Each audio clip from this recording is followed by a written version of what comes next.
Welcome back to the V6 Cup and to the long overdue Year 3 video. Now, Year 1 seemed to be quite popular with you all out there, which I'm pleased about. Year 2, however, not so. Quite sure why. But here's Year 3 anyway, and hopefully those of you who enjoyed Years 1 and 2 will be interested to find out what happened next. Now, on one level, what happened next was very undramatic. This car has just continued to perform faultlessly and above my expectations. It has been,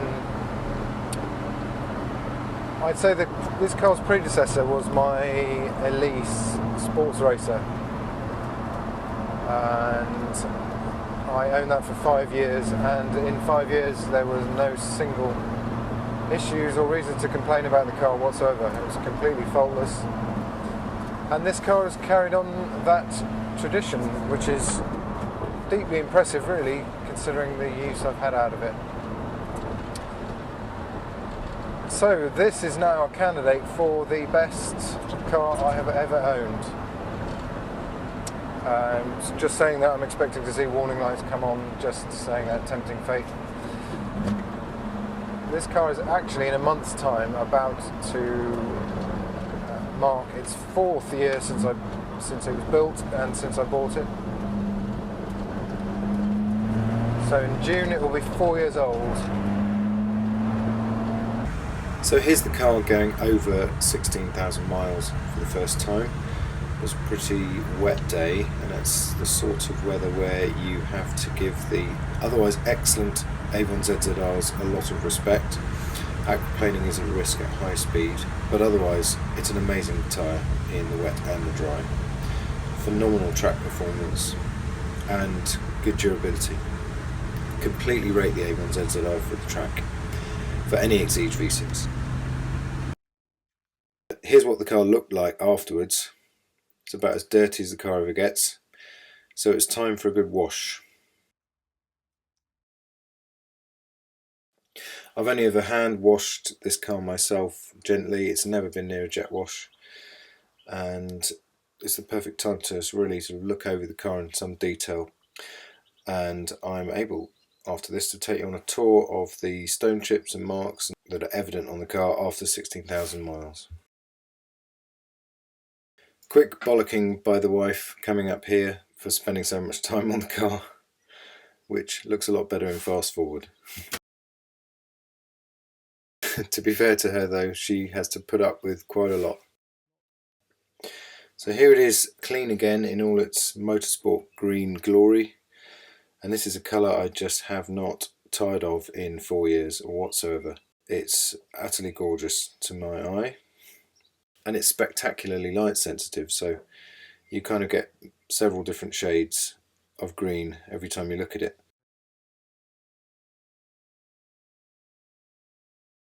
I am starting to notice more stone chips, finally. There's one there. Quite a big one there, which is new. I noticed that one before. Getting them here. Now I'm hoping most of these are just into the film and not the paint, but the only one that's north of this paint line is that, and otherwise the rest of the bodywork is fine. So I'm hoping most of this will be into the film and not the paint. So if we took this off, hopefully we would have much better. Now, interestingly, there are more chips this side lower down. So given the use it's had and the mileage it's done, I think we have to say that's fair. Now, the lacquer has been breached here on the diamond cut wheels. Now, it is slowly getting worse, but at a rate which I think is pretty acceptable, to be honest. Breach just there, but otherwise fairly good. This is the Avon ZZR, so this is the tyre that gets the most wear. and that is after quite a few miles and quite a few track days. That's the one that gets the heaviest use. So again, black has gone through there. I think what is interesting is if you can see in there, you can see stone chips here, but really this one, this is the worst area. It's worn through the paint, but given it doesn't have any mud guards, I think that's pretty remarkable.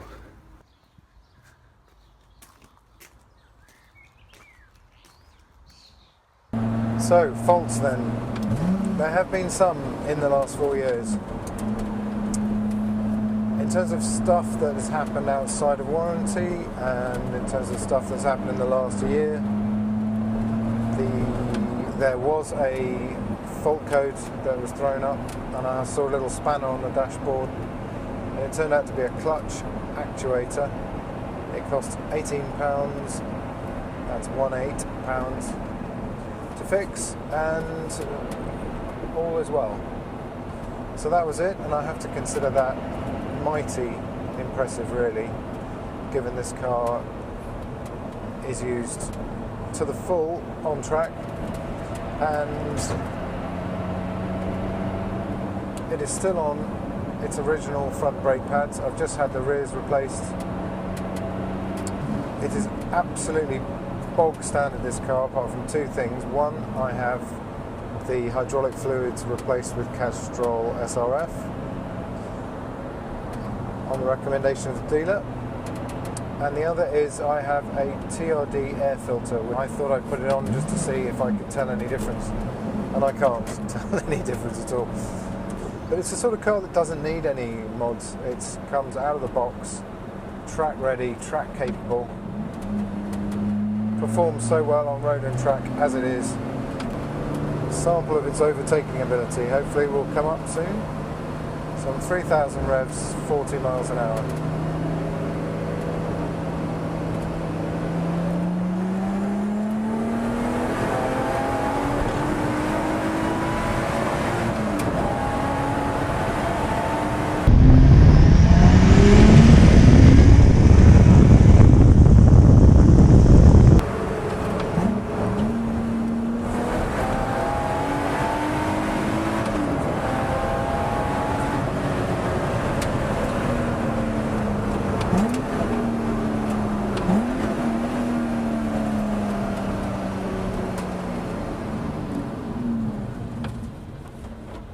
For the Cup version, they focus entirely on lightweight, so they ripped a whole load of weight out of it. It was built by Lotus Motorsport when Lotus had a motorsport division.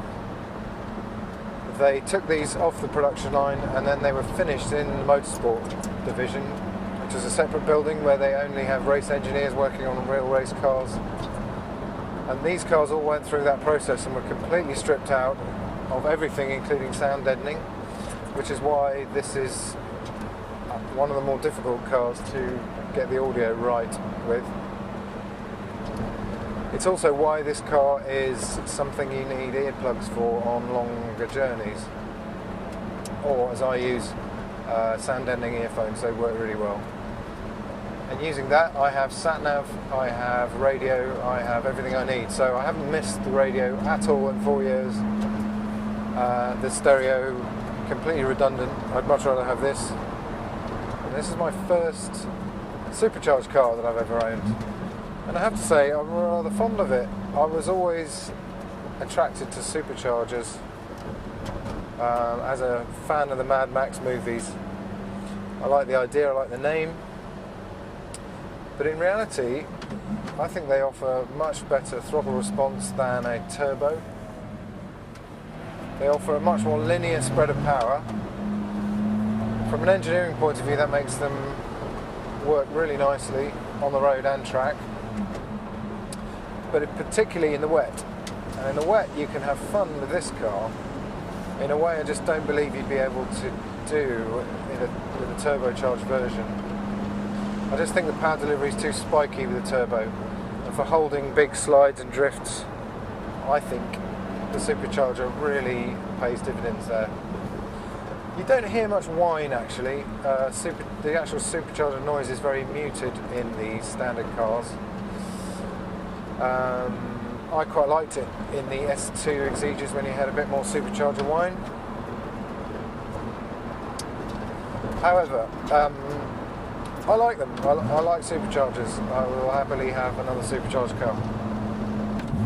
Such a great size of car. I know it's got this sort of shrunken exotic type thing. It's one of the things I love about the Exige so much. It's such a unique package. Now, not everyone likes cars this raw. Not everyone even likes cars this communicative. Some people find it too busy, too much involvement. But for those that do, there's very little to touch an Exige. The dimensions are, I love the fact that it's tiny inside. It's just enough room for me. In fact, I feel very comfortable in here. There's just enough room for a helmet for me. It fits me so well. I love this driving position. And one of the key characteristics of this car is the brawny, rich seam of torque that the V6 cars produce. And on the road that means easy overtaking in any gear. They pull really well. So this is 5th gear. Go for 6th gear at 40 miles an hour. And there's genuine acceleration at 2,000 revs. Now, I'm more of a sort of top-end rev kind of guy, but it does make it for a very brawny feeling car, particularly one so light. So what I think is impressive about these early Cup cars is they are still, I think, completely on the pace with the current Sport 350 around a track. I think that really the gains the Sport 350 has made over this is more for road use. It's probably quieter and more comfortable with sound deadening and the rest. But in terms of weight, this is absolutely there, or thereabouts. That's very similar weight performance to the Sport 350. And I think being built by the motorsport department also makes these earlier cars quite special. Now, anybody that wants a V6 Cup with a glass panel over the rear tailgate needs to buy an earlier car, and anyone that wants one of those in right-hand drive in Motorsport Green needs to buy this actual car. This is still the only Motorsport Green right-hand drive V6 Cup. I believe there was a left-hand drive car. After 4 years of pretty respectable track use, the gear linkage is still fantastically precise and as good as it was when it was new. I did take great care to run it in carefully when the car was new. Maybe that helps, I don't know. I just think the linkage on this one has always been good from day one. It does get a bit hot. Let's go down. Let's move that down. It does get a bit hot on the track. You know, if you're really pushing hard, you can feel it getting a bit hot. So maybe realistically that means giving the car a break occasionally. Now, in terms of, if you can hear that, I love that noise. You don't actually get such a sort of metallic clack sound with the new one. If this makes any sense at all, you can actually feel more texture through the box. The newer box, you just click in, it's one singular action. This one, you can actually feel metal parts meshing together, which is it's a tactile delight. It's still a positive part of this car. I think the new linkage is better overall. It does look better, certainly. But there's a lot to be said for a good early gearbox. I think actually it's slightly slicker. It feels like there's less friction in the cables with this design. Squeaks and rattles. I don't know how many or what you can hear in here on a fairly bumpy road. Hopefully you can hear there are no squeaks and rattles. Now this is something that is a bit temperature dependent. You may sometimes, when a car's cold and it's a cold morning, you may sometimes get something or other squeaking or rattling. And there was a time when the fire extinguisher used to rattle a bit, but hopefully you can hear this car absolutely has none. So harnesses. Our harness is a pain to live with on a daily basis. I think that occasionally you want to reach forward to do something, you have to slacken them off, do that, tighten them up again, but it's not the end of the world, and there's such a great feature to have on track that I think it's an inconvenience worth paying.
So I'll wrap this video up with a lap of the Brands Hatch Grand Prix track, which is absolutely stunning.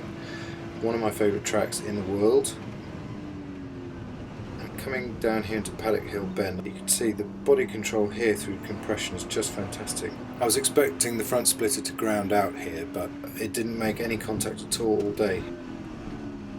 This was shaping up to be a reasonable lap, which gets absolutely wrecked at the end of it, as you'll see, by a bog standard Mondeo sitting right in the middle of clearways. But anyway, these things happen. It was a really fun day, really enjoyed it. I've done another track day at Castle Combe since, which you'll see quite a few videos of coming up, because I also got a chance to drive the Evora Sport 410 and 311, so there'll be quite a lot of comparison videos coming up for that. But it's been 4 fantastic years with this car. It's been brilliant and so rewarding and enjoyable to drive. It's been an absolute joy to own, so much so that finding a replacement for it is proving really difficult. There are plenty of tempting alternatives out there, but the real issue is the thought of parting with this car. The thought of keeping it for another year is no hardship. So while I wait for Lotus to get on and fit that 410 charge-cooled engine into an Exige, that's the most likely thing I'll do.